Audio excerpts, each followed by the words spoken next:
আমাদের বাড়ির চিটিংবাজ হচ্ছে আমার মা।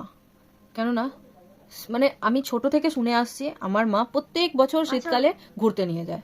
প্রত্যেক বছর শীতকাল গরমকাল এসে যাবে, বর্ষাকাল চলে যাবে, শরৎকাল চলে যাবে, শীতকালেই নাকি আমাদের নিয়ে যাবে। সেটা ঠিক আছে, মেনে নিলাম শীতকাল হলে ঘুরতে যায় মানুষে, তো বলে যাবে কি শীতকালটা আসুক ঘুরতে নিয়ে যাব, এই বছরে মন্দারমণি নিয়ে যাব, এই বছরে এখানে নিয়ে যাব, ওইখানে নিয়ে যাব। বিশ্বাস করো কোনো বছর নিয়ে যায় না, সামনের দীঘাটা পর্যন্ত নিয়ে যায় না। আরে দীঘা তো অনেক দূরের কথা, আশ্রমটা অব্দিও ঘোরাতে নিয়ে যায় না কোনোদিন ছুটি করে। মানে আমি জাস্ট ফেড আপ হয়ে যাই এই মিথ্যে কথাটা শুনতে শুনতে। সারা জীবন শুধু বলে যাবে কি এই বছরে থাক, এই বছরও তো যাওয়া হলো না, ঠিক আছে আসছে বছর শীতকালে নিয়ে যাব। আরে শীত তো চলেই গেল, শীতকাল যে এসে যাবে না, সারা মাস শোনাতে শোনাতে আসবে শীতকালটা আসতে না ঘুরতে নিয়ে যাবো, শীতকালটা আসতে না ঘুরতে নিয়ে যাবো, শীতকাল এসে চলেও যাবে।